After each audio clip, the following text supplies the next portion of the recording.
हिंदू धर्म में हरतालिका तीज का विशेष महत्व है और हिंदू पंचांग के अनुसार हर साल भाद्रपद मास में शुक्ल पक्ष की तृतीया तिथि को हरतालिका तीज का व्रत रखा जाता है।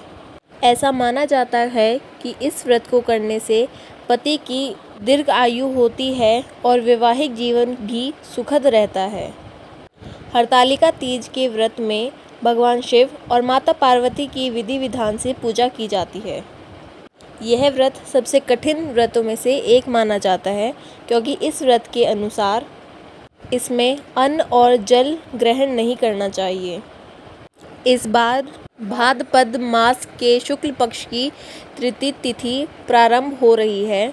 25 अगस्त सोमवार को दोपहर 12:35 से और तृतीया तिथि समाप्त हो रही है 26 अगस्त मंगलवार को दोपहर 1:54 पर समाप्त है। ऐसे में हर बार उदय तिथि के अनुसार 26 अगस्त दिन मंगलवार को हरतालिका तीज का व्रत रहेगा और इस दिन बहुत ही शुभ योग भी बन रहा है। 26 अगस्त मंगलवार को सूर्योदय का समय होगा सुबह 6:11, सूर्यास्त समय 6:46 पर ब्रह्म मुहूर्त सुबह 4:35 से 5:23 तक और इस दिन हक्ष नक्षत्र पूरा दिन रहने वाला है। इसके अलावा साध्य योग दोपहर 12:09 तक रहेगा। बाद में सुबह योग प्रारंभ हो जाएगा। तो स्वार्थ सिद्धि योग में इस बार हरतालिका तीज का व्रत रखना चाहिए। राहु काल दोपहर 3 बजे से 4:30 तक रहेगा। अब जानते हैं पूजा मुहूर्त के बारे में। तो इस दिन प्रातः काल पूजा मुहूर्त रहेगा सुबह 5:56 से लेकर 8:31 तक रहेगा। क्योंकि इस व्रत में शाम को प्रदोष काल के समय भी पूजा की जाती है, तो प्रदोष काल का समय 6:01 से लेकर 7:31 तक रहेगा। हरतालिका तीज के व्रत में रात्रि जागरण करके 4 पहर की पूजा का भी विधान है, जिसमें प्रथम पहर पूजा समय 6 बजे से लेकर 9 बजे तक है। पूजा का दूसरा पहर रहेगा रात 9 बजे से मध्य रात्रि 12 बजे तक। तीसरा पहर 12 बजे से लेकर अगले दिन सुबह 3 बजे तक और पूजा का अंतिम और चौथा पहर रहेगा 27 अगस्त बुधवार को सुबह 3 बजे से लेकर 6 बजे तक। हरतालिका तीज का व्रत अगले दिन खोला जाता है, तो 27 अगस्त दिन बुधवार को आप अपने व्रत को खोल सकते हैं।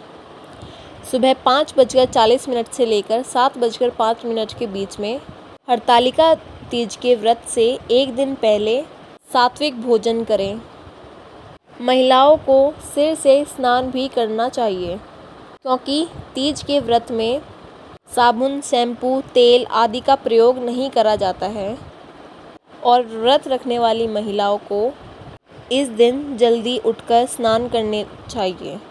इसके बाद साफ वस्त्र धारण करके साफ मिट्टी से बालू और रेत मिलाकर भगवान शिव, देवी पार्वती और गणेश जी की पूजा करें। अब इन्हें चौकी पर वस्त्र बिछाकर स्थापित करें। इसके बाद सबसे पहले भगवान गणेश जी को तिलक करें, उन्हें दूर्वा अर्पित करें, पुष्प अर्पित करें। अब विधि विधान से गणेश भगवान के मंत्रों का जाप करें, पूजा को शुभारंभ करें। फिर भगवान शिव की पूजा करें, उन्हें चंदन का तिलक लगाएं, बेल पत्र, धूप, दीप आदि अर्पित करें। इसके बाद माता पार्वती जी की पूजा करें। माता पार्वती को श्रृंगार की सामग्री अर्पित करें। साथ ही फल, मिठाई आदि और दक्षिणा आदि अर्पित करें और हरतालिका तीज की कथा का पाठ अवश्य करें। आज के दिन माता पार्वती की पूजा करके आप पार्वती चालीसा का पाठ और सबसे अंत में सभी देवी देवताओं की आरती उतारें। सबसे अंत में क्षमा याचना करें और तीज का व्रत प्रारंभ करें।